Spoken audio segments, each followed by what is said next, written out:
In this episode, I show my family the house for the very first time. I also answer your most frequently asked questions.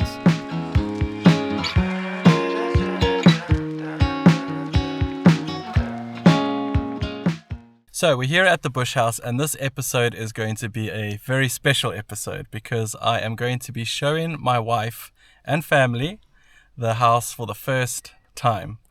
When I bought this house, just the way that it worked out, my wife wasn't able to come and have a look at it when I first looked at it, and because we were so far, it wasn't very accessible to get to. So I made the decision, and I did show her pictures and I did a video walkthrough, but I ended up making the decision that yes, it's a house that we should buy. And she agreed based on just having seen the video footage, but she's never seen the house before. So I'm very excited to show it to her today. Here she is. What do you think about me buying a house without having shown you first? It's a good thing I trust you. Yeah, she's got a lot of trust in me. I don't know if I would have done the same. No, actually I would have. So I've got the kids in the back there. Hey guys. So Hayden has seen the house before, but yeah, he came with me. We did a boys camping trip into the Kruger, and I took him to the house before we had knocked everything down. So he hasn't seen some of the work that we've done so far. So he'll be seeing that for the first time. But yeah, the girls and Meg, it'll be the first time seeing the house. So let's take them in and see what they think. Take my mind.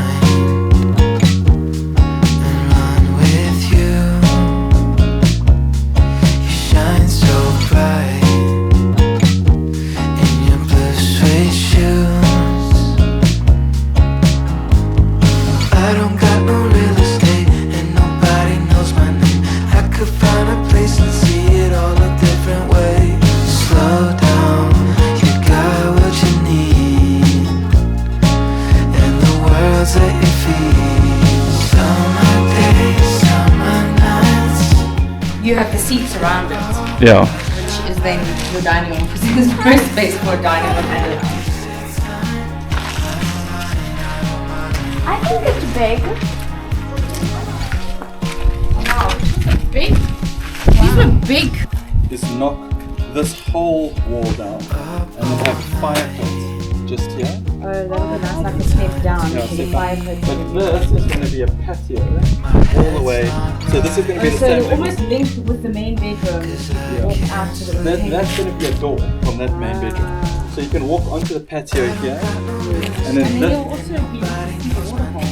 Yeah. Or you can sit out on the patio and see the waterfall. If you make it like, almost single bed size. Yeah, You put a single bed mattress on it. Yes. Yeah, then you can Cover it have nice. somebody sleep in there. That would be cool. Then that's actually, then Hayden can sleep there. Will you sleep in there, boy? The window. If we made this a big window seat with a mattress, Yeah. you'd sleep there. Okay. You have two adults and a kid at the top. Or two kids head to toe at the top. Yeah. And you can have friends come over. And then you still have the window seat. Oh, we have And the no friends. We've got lots of friends. No. Okay, so the family approves. They love the house. What do you think, guys? We love it. They love the house, and we've been able to come up with a few new ideas, which is awesome. One of the new ideas is where we're going to put that bay window over there that looks out is to make it the size of a single mattress so that Hayden, especially, can sleep in there. And I think that would be really awesome because from that window, you're also going to have a great view of the new waterhole that is just to the corner. So yes, we're all super happy, super excited, lots of ideas, long way to go. But yeah, we're taking it one step at a time, and yeah, I think we're just all very excited about it.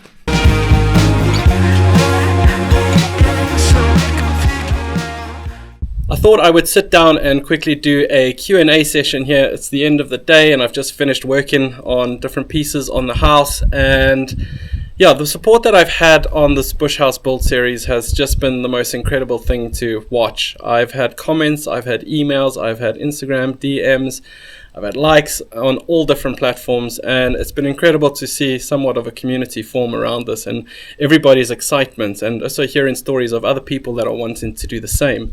And with all that support, I have got a lot of questions, and I've tried my best to answer them in comments.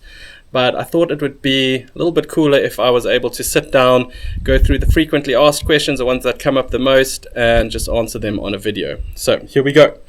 I've got my phone, I've written down all the questions that come up the most, and the top question that comes up almost every video that I release is, where is the house located? So this is something that I've not mentioned on purpose, because we are in a very small bush estate here, and there are only 11 homes, and everybody likes their privacy. And with the attention that the series has gotten, I just don't want an unwanted situation where, I don't know, somebody shows up. And the internet can be a dark place. And I know that 99.99% of the interactions that I have on my channel and the people that watch my videos are well-intentioned, but you do get some people that are just a bit strange and do stupid things. So that's why I've not mentioned it. We're in northern Phalaborwa. There's a lot of reserves up here. There's a lot of plots up here. And we are in that area. So yeah, that's that. Next question is, are you a builder? This has also come up once or twice, and the answer to that is no. I have got very little building experience other than renovating a property in Cape Town, our house that we live in Cape Town. But we had a builder come in, and I just intently watched everything that he did. I love building. I don't do this by trade or anything like that, but I've always been fascinated by the process. So with this build, I thought, since we're not doing anything major structurally, we're just doing kind of internal renovations, a couple of internal walls, breaking out some windows, redoing the flooring. We're not changing anything major. And if there is anything that I need advice on, I obviously will go to a professional and bring them in to help me. The electrics is one of those things that I'm considering now, getting somebody who is qualified and professional to do that. As much as I do have an interest in learning about that, well, maybe that's a good example of where I will sit down with somebody. So I'll bring in an electrician, sit down, watch everything he does so that I can learn from him and learn from an expert. So no, I'm not a builder. I just watch a lot of YouTube and I learn as I go. The next question, are you going to live in the property or rent it out as a short-term rental? So firstly, no, I'm not going to live in the property. It will be purely a holiday home. But in terms of the plans, whether we're going to rent it out on Airbnb or Booking.com, we are still undecided on that and kind of weighing up our options. There's two kind of paths that we could take. Number one is we could rent it on Airbnb and kind of have a little bit of income to help cover the cost of the property. We've obviously got municipal cost, we've got insurance, we've got levies, water and electricity. So we could do that, and there's quite a good rental market for properties up here in Phalaborwa, short-term rental market. The other option that we've considered is splitting the property into 4 shares. I'll keep 1 share and then sell 3 other shares to other families who want to enjoy the home in the bush, probably a family from Joburg or Pretoria, because it's easily accessible from there. So that is, yes, another option that we have that we are considering. And then the third option is, just to keep it purely as a holiday home for us. We will see as time goes on, but for now we are undecided. Then, next question, how did you find the property? So this is quite an interesting story. I had been looking for a bush house for a long time, and I said in the intro video to the series that I had almost bought another property, and that property was in Marloth Park. And that unfortunately didn't work out for a whole bunch of reasons. It ended up essentially being the municipality that was selling the property, and they decided that they want to sell a whole bunch of properties together as a group, and so they pulled the rug from under me and I wasn't able to buy it. And then I started looking in Hoedspruit, but the Hoedspruit market is very mature and the houses there are super expensive, and I was looking for something cheap, something like this that I could fix up. Then I had heard from a few different people that a lot of people are starting to buy in Phalaborwa, and I had never looked at Phalaborwa before. So we were coming off a 3-week trip in the Kruger with the family, and I remember being in Joburg having dinner with my mom, and I opened up my phone, I just checked Property 24, searched Phalaborwa, and I found this house. And it was a Monday, and we were heading back to Cape Town. We were driving on the Tuesday, and so we drove back on the Tuesday, but I'd found this property on the property website, and it looked too good to be true. It was very reasonably priced. It was, in a bush estate. So when I got back to Cape Town on the Tuesday, I phoned the agent and I said, listen, I've seen this property, tell me what's wrong with it. And she said, no, there's nothing wrong with it. It's a 2-bedroom property. And she kind of explained everything to me. I had a few questions, and then everything was kind of like checking out for me. So I decided that Friday, we had just been in the Kruger, that Friday I booked a flight and I flew out here to Phalaborwa to come and look at the property. And when I looked at it, I knew immediately that this was the property that I needed to buy. So yeah, that's the story of how I found the property. Another question that comes up quite a lot: why didn't you demolish everything and start from scratch? So the answer to that is for a few reasons. Number one, this is a sectional title scheme. So demolishing everything and then rebuilding is a little bit more challenging in terms of getting sign off, especially if you're going to do any external changes. So I needed to work within the blueprint of the property that existed already. Number two, would be a lot more expensive to do that. And we kind of half did that by removing the roof and everything inside. So, there's no reason why we can't use these walls. They're still in good condition. There's no reason why we can't reuse some of the poles for the roof. There's no reason why we can't reuse the spry area. So I don't think because of the cost that it would have made sense to demolish everything. It would have cost me a lot more. I would have had to rebuild the exact same house because of the sectional title scheme. And yeah, that's the reason why. How big is the property? So I think this question refers to, when they say property, they're talking about the greater reserve that we're in. Just on the house itself, I'm not actually 100% sure. I think it's between 90 and 100 square meters. The actual reserve that we're in, the greater property, is probably around 300 hectares. I'm not exactly sure of that figure. I could be well off, but if you Google it, that's what it gave me. So yeah, this area of Phalaborwa is basically a bunch of reserves. So on the eastern boundary, we've got the Kruger Fence. So down there is the Kruger Fence. Then to the north of us, we've got another kind of housing estate / reserve. And they've got a lot of, I think they've got Big Five in there.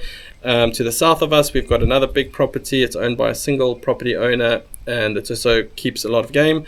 And if you know anything about these kind of areas and reserves, you know that the animals don't respect the fences. So what happens here is a lot of the animals from the northern section or even from the Kruger will gain access, whether they go under the fence, over the fence, or through the fence. They can make their way in here. And we have had all sorts of stuff come through this estate. Commonly we get elephants and then the antelope species. There's a lot of leopard around, but we've had wild dog on the estate. We've had cheetah on the estate, but the only thing that we don't have is lion and buffalo. And if they do break through, they will be immediately chased out. So yeah, I believe the property is around 300 hectares. Could be wrong, but again, because of the kind of loose fences around all the properties in this area, it's almost like one big thing. Then, why don't you fly to Hoedspruit? And again, that's a simple answer, is because it's super expensive. To go from Cape Town to Hoedspruit with Airlink or SemAir will cost me about 4,500 Rand there and 4,500 Rand back. And that's just not affordable, the amount of times that I come up here. So just a few weeks ago, it has been announced that SAF Air is now going to fly from Cape Town to Hoedspruit. And it's looking like the prices of the flight is going to be 1,500 Rand there and 1,500 Rand back. And because I'm on FNB eBucks and I'm on their level 5 tier, I also get 40% discount on any SAF Air flight. So that means that there is a good chance that I actually am going to start flying from Cape Town to Hoedspruit. And the idea would be to leave a vehicle here at the house, fly into Hoedspruit, have somebody come fetch me from Hoedspruit, and then drop me off here. And then the same when I return. So I'm very excited about that. It's going to mean that I save 5 hours of driving from Joburg up to the estate. And that for me will just be a game changer, that I can have a 2-hour flight Cape Town directly here and then fly out without all that kind of in-between travel time. So from the 2nd of October, SAF Air will start that route, and I am very much looking forward to it. Here's a funny question. Man, you fixing to be eaten by a lion or mauled by a leopard? So the chances of being eaten by a lion out here are almost 0%. A leopard, okay, there's a greater chance, but as long as you stick to your property and you don't go walking around at night, we are totally safe here and we will not get eaten or mauled by a leopard. Then the last question, how much did the house cost? Now that is a very interesting question, and I think the answer is going to shock a lot of people. I am not afraid to share the numbers of the house. I want to do a full breakdown of how much I paid for the house, how much the renovations have cost. And yeah, I think, like I said, that people are going to be super surprised in terms of what I paid for this. And I'm not going to reveal that information right now. I'm going to do a full video on the breakdown of the property and the costing. So look out for that one in the future. That's it. I hope you enjoyed this question and answer session. I actually found this to be quite fun. I think I might do this again. So if you do have any other questions, please throw them in the comments below and I will answer them in another video like this in the future. We've had some awesome wildlife past the cameras this week. The duikers are showing up daily as per usual, but we've also had a spotted eagle owl who is enjoying the pond immensely. Enjoy these clips from the trail cameras.